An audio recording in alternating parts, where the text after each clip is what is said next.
ನಮಸ್ಕಾರ ರೀ. ಹೆಂಗದ್ರಿ ಎಲ್ಲರೂ? ತನ್ವೀಸ್ ಕಿಚನ್ಗೆ ಎಲ್ಲರಿಗೂ ಸ್ವಾಗತ.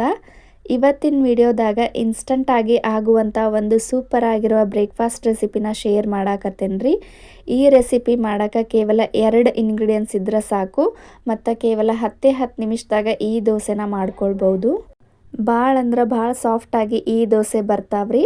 ಹತ್ತಿಯಷ್ಟೇ ಮೃದುವಾದ ದೋಸೆ ಅಂದರೂ ತಪ್ಪಾಗೋದಿಲ್ಲ. ಆ ರೀತಿ ಈ ದೋಸೆ ಬರ್ತಾವೆ. ಮಕ್ಕಳ ಲಂಚ್ ಬಾಕ್ಸಿಗಂತೂ ಈ ದೋಸೆ ಹೇಳಿ ಮಾಡಿಸಿದಂಥ ರೆಸಿಪಿ. ಬರೀ ಹಾಗಿದ್ರೆ ವಿಡಿಯೋನ ಸ್ಟಾರ್ಟ್ ಮಾಡೋಣ. ಈ ಜೇನುಗೂಡಿನಂಥ ದೋಸೆನ ಯಾವ ರೀತಿ ಮಾಡೋದು ಅಂಥೇಳಿ ಒಂದು ಸರ್ತಿ ಹೋಗಿ ವಿಡಿಯೋನ ನೋಡ್ಕೊಂಡು ಬರೋಣಂತ. ಫಸ್ಟ್ ನಾನಿಲ್ಲಿ ಈ ದೋಸೆನ ಮಾಡೋಕೆ 1 ಕಪ್ನಷ್ಟು ಬಾಂಬೆ ರವಾನ ತೊಗೊಂಡೇನಿ ರೀ. ನೋಡಿರಿ, ಕಪ್ಪಿನ ಅಳತೆಯಲ್ಲಿ ನಾನಿಲ್ಲೇ ತೋರ್ಸಾಕತ್ತೇನೆ. ನೋಡತ್ತಿರ್ಬೋದು ನೀವು ಬಾಂಬೆ ರವೆ ಬದಲಿಗೆ ಚಿರೋಟಿ ರವೆ ಅಥವಾ ದಪ್ಪ ರವೆ ಇದ್ರೆ ಅದನ್ನು ಕೂಡ ಯೂಸ್ ಮಾಡ್ಕೊಳ್ಬೋದು. ಇವಾಗ ನೋಡಿರಿ, 1 ಕಪ್ ರವೆನ ಈ ರೀತಿ ನೀರನ್ನ ಹಾಕಿ ಪೂರ್ತಿ ನೀಟಾಗಿ ಕಲಿಸಿ ಒಂದು 10 ನಿಮಿಷ ನೆನೆಯೋಕೆ ಇಡಬೇಕ್ರಿ. ನೋಡತ್ತಿರ್ಬೋದು, ಈಗ ಈ ರೀತಿ ಕಲಸಿ ಒಂದು 10 ನಿಮಿಷ ಸೈಡ್ಗೆ ತೆಗೆದು ಇಟ್ಕೊಂಡ್ಬಿಡ್ರಿ. ಇವಾಗ ನೋಡ್ರಿ, ಸೇಮ್ ಅದೇ ಕಪ್ನಾಗ ನಾವು ರವೆ ಯಾವ ಕಪ್ನಾಗ ತೊಗೊಂಡಿದ್ದೀವಲ್ಲ ಅದೇ ಕಪ್ನಾಗ ಅರ್ಧಕ್ಕಿಂತ ಸ್ವಲ್ಪ ಜಾಸ್ತಿ ಆಗುವಷ್ಟು ಅವಲಕ್ಕಿನ ತೊಗೊಂಡೇನ್ರಿ. ಈ ಅವಲಕ್ಕಿನ 2 ರಿಂದ 3 ಸರ್ತಿ ಕ್ಲೀನಾಗಿ ವಾಶ್ ಮಾಡಿ ತೊಗೊಳ್ಬೇಕು. ಇವಾಗ ನೋಡ್ರಿ, ಸೇಮ್ ಅದೇ ಕಪ್ನೊಳಗೆ ಅರ್ಧ ಕಪ್ ಆಗುವಷ್ಟು ಮೊಸರನ್ನ ತೊಗೊಂಡೇನಿ. ಮೊಸರು ಮತ್ತು ಅವಲಕ್ಕಿನ ನೀಟಾಗಿ ಮಿಕ್ಸ್ ಮಾಡ್ಕೊಳ್ಬೇಕು. ಈ ರೀತಿ ಮಿಕ್ಸ್ ಮಾಡುವಾಗ ಸ್ವಲ್ಪ ನಿಮ್ಗೆ ಮೊಸರು ಕಡಿಮೆ ಅನಿಸಿದ್ರೆ ಒಂದು ಸ್ವಲ್ಪ ನೀರನ್ನ ಹಾಕಿ ನೀಟಾಗಿ ಮಿಕ್ಸ್ ಮಾಡ್ಕೊಳ್ಬೇಕು. ಇಲ್ಲ ಮೊಸರಿದ್ರೆ ಮೊಸರನ್ನ ಹಾಕಿ ಮಿಕ್ಸ್ ಮಾಡ್ಕೊರಿ. ನೋಡಿರಿ, ಈ ರೀತಿ ಮಿಕ್ಸ್ ಮಾಡಿದಂಥ ಅವಲಕ್ಕಿ ಮತ್ತು ಮೊಸರಿನ ಮಿಶ್ರಣನ ಒಂದು 5 ನಿಮಿಷ ನೆನೆಯೋಕೆ ಇಡ್ರಿ. ಈ ಕಡೆ ರವೆ ಮತ್ತು ಅವಲಕ್ಕಿ ಪೂರ್ತಿಯಾಗಿ ನೆನೆಯೋ ಮಟ ಈ ಕಡೆ ಅದಕ್ಕೆ ಬೇಕಾಗಿರುವಂಥ ಒಂದು ಸಿಂಪಲ್ ಆಗಿರುವ ಆನಿಯನ್ ಚಟ್ನಿನ ಮಾಡ್ಕೊಂಡು ಬರೋಣಂತ.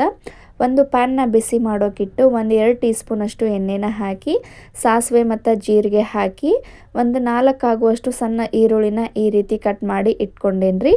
ಇವಾಗ ನೋಡ್ರಿ, ಈರುಳ್ಳಿನ ಹಾಕಿ ನೀಟಾಗಿ ಫ್ರೈ ಮಾಡ್ಕೊಳ್ಬೇಕು. ಇದಕ್ಕೆ ಇದೇ ಚಟ್ನಿ ಮಾಡಬೇಕಂತೇನಿಲ್ಲ, ನೀವು ಬೇಕಾದ ಚಟ್ನಿ ಕೂಡ ಮಾಡಿಕೊಂಡು ತಿನ್ಬೋದು. ಆದರೆ ಈ ಆನಿಯನ್ ಚಟ್ನಿ ಭಾಳ ಅಂದ್ರೆ ಭಾಳ ಟೇಸ್ಟಿಯಾಗಿ ಬರ್ತೈತ್ರಿ. ಒಂದು ಸರ್ತಿ ಈ ಚಟ್ನಿನ ಟ್ರೈ ಮಾಡಿ ನೋಡ್ರಿ. ಇವಾಗ ನೋಡ್ರಿ, 1-2 ಪೀಸಷ್ಟು ಶುಂಠಿನ ಹಾಕಿ ಮತ್ತು ಒಂದು ಸ್ವಲ್ಪ ಹುಣಸೆ ಹಣ್ಣನ್ನು ಹಾಕಿ ಈ ರೀತಿ ನೀಟಾಗಿ ಫ್ರೈ ಮಾಡ್ಕೊಳತ್ತೇನೆ. ಸ್ವಲ್ಪ ಫ್ರೈ ಆಗಿಂದ ಅದಕ್ಕೆ ಎಷ್ಟು ಬೇಕೋ ಅಷ್ಟು ಬೆಳ್ಳುಳ್ಳಿ ಎಸಳನ್ನ ಹಾಕಿ ನೀಟಾಗಿ ಫ್ರೈ ಮಾಡ್ಕೊರಿ. ಈಗ ಸ್ವಲ್ಪ ಇದು ಬಿಸಿ ಐತಿ, ಬಿಸಿ ಆರೋ ಮಟ ಇದನ್ನು ಸೈಡ್ಗೆ ತೆಗೆದಿಡ್ರಿ. ನೋಡ್ರಿ, ಇವಾಗ ನಾವು ಆಗಲೇ ನೆನೆ ಹಾಕಿದಂಥ ರವೆ ಪೂರ್ತಿಯಾಗಿ ನೆನೆದೈತಿ. ಒಂದು 10 ನಿಮಿಷ ನೆನೆದ್ರೆ ಸಾಕು. ಇವಾಗ ಅದನ್ನು ಒಂದು ಮಿಕ್ಸಿ ಜಾರ್ಗೆ ಈ ರೀತಿ ನೀಟಾಗಿ ಟ್ರಾನ್ಸ್ಫರ್ ಮಾಡ್ಕೊಳತ್ತೇನೆ. ನಿಮ್ಗೆ ಟೈಮ್ ಇದ್ರೆ 10 ನಿಮಿಷ ನೆನೆಸ್ಬೋದು. ಇಲ್ಲಪ್ಪ ಟೈಮ್ ಇಲ್ಲ ಅಂತಂದ್ರೆ ಈ ರವಾಕ ಬಿಸಿನೀರನ್ನ ಹಾಕಿ ನೆನೆಯೋಕ್ಕಿಡೋದ್ರಿಂದ ಜಲ್ದಿ ನೆನಿತೈತ್ರಿ ರವೆ. 5 ನಿಮಿಷ ಇಟ್ಟು ನೀವು ಈ ರೀತಿ ಮಿಕ್ಸಿ ಮಾಡಿಕೊಂಡು ದೋಸೆನ ಮಾಡ್ಕೊಳ್ಬೋದು. ನೋಡ್ರಿ, ಇವಾಗ ಅವಲಕ್ಕಿ ಮತ್ತು ಮೊಸರಿನ ಮಿಶ್ರಣನೂ ಪೂರ್ತಿಯಾಗಿ ನೆನೆದೈತಿ.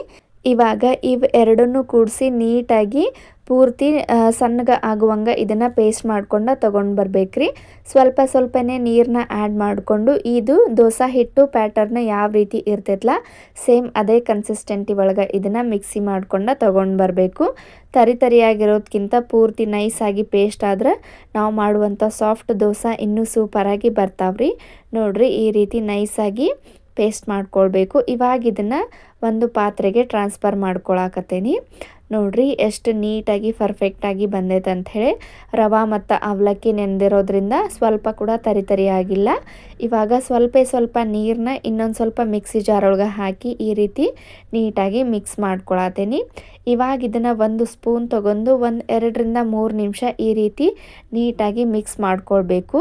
ಇವಾಗ ಈ ಹಿಟ್ಟನ್ನು ನಿಮ್ಗೆ ಟೈಮ್ ಇದ್ರೆ ಇನ್ನೊಂದು 5 ರಿಂದ 10 ನಿಮಿಷ ನೆನೆಸಿ ಇಡಬೇಕಾಗ್ತೈತ್ರಿ. ಇಲ್ಲಪ್ಪ ಟೈಮ್ ಇಲ್ಲ ಅಂತಂದ್ರೆ ಇನ್ಸ್ಟಂಟಾಗಿ ಕೂಡ ಮಾಡ್ಕೊಳ್ಬೋದು.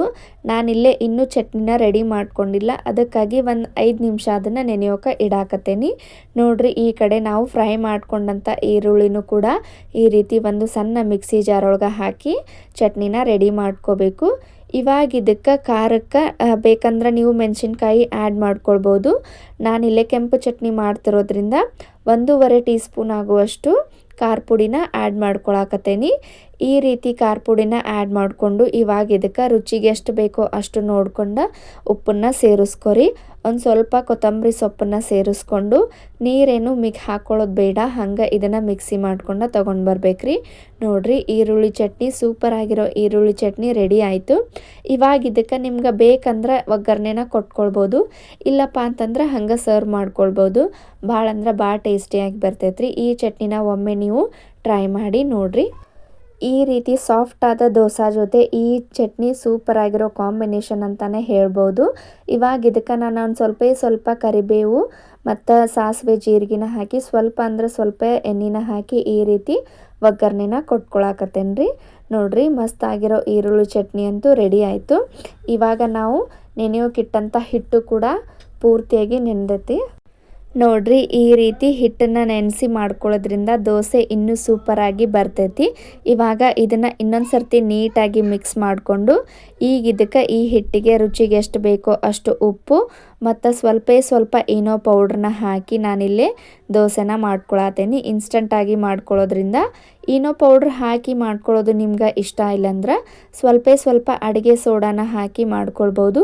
ಇಲ್ಲ ಏನೋನು ಬೇಡ ಮತ್ತು ಸೋಡಾನು ಬೇಡ ಅನ್ನೋರಿದ್ರೆ ಹಂಗೆ ಕೂಡ ಮಾಡ್ಕೊಳ್ಬೋದು.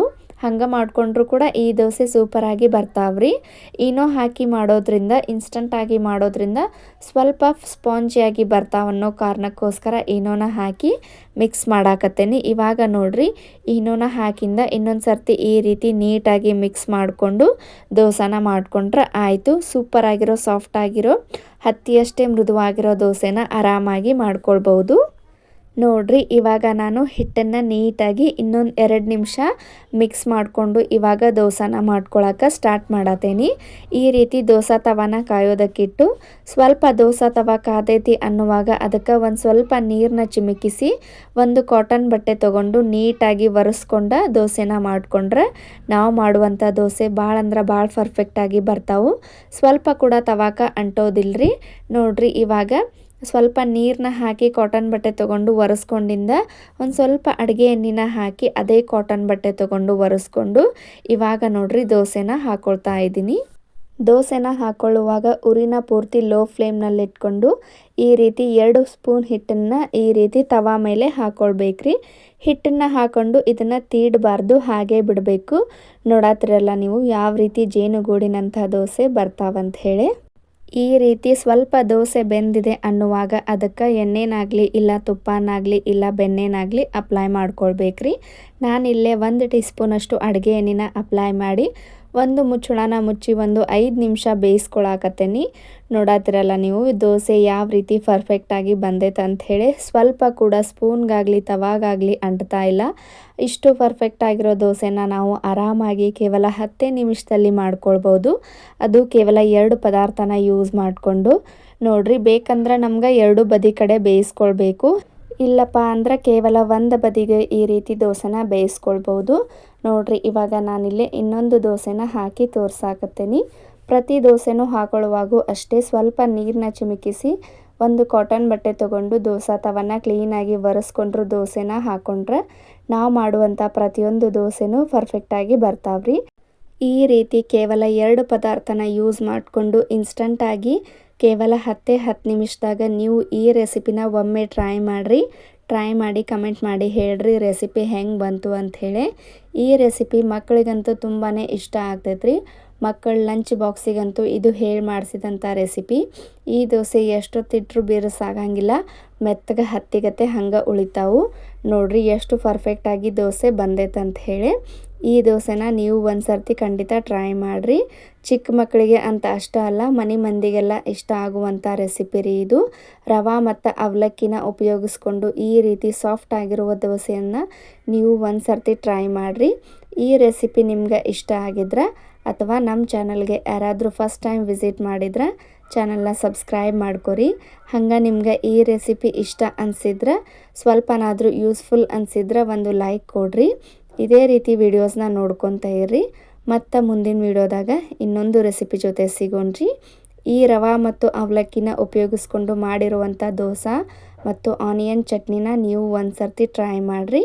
ಮತ್ತು ಮುಂದಿನ ವಿಡಿಯೋದಾಗ ಸಿಗೋಣ್ರಿ. ಎಲ್ಲರಿಗೂ ಟೇಕ್ ಕೇರ್ ಆಫ್ ಆಲ್. ಬಾಯ್ ರೀ.